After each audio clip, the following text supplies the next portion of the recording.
prayer, believe that you have received it, and it will be yours. Mark 11:24. When my little son was about 10 years old, his grandmother promised him a stamp collecting album for Christmas. Christmas came and went with no stamp album and no word from Grandma. The matter, however, was not mentioned until his friends came to see his Christmas presents.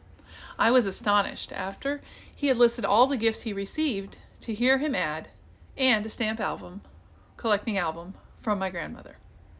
After hearing this several times, I called my son to me and said, "But George, you didn't get a stamp album from Grandma. Why did you say you did?" With a puzzled look on his face, as if he had asked a very strange question, he replied, "Well, Mom, Grandma said, and that is as good as."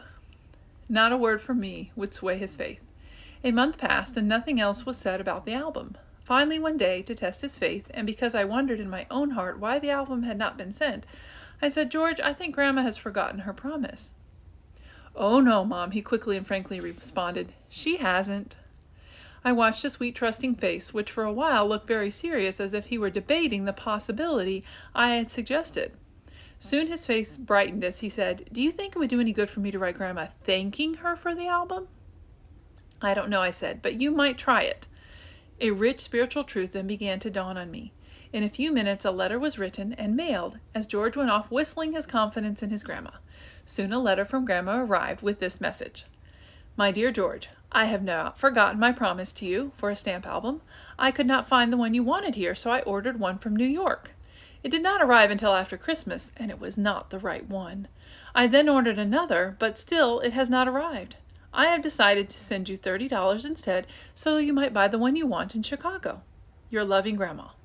As he read the letter, his face was the face of a victor. From the depths of a heart that never doubted came the words, "Now, Mom, didn't I tell you?"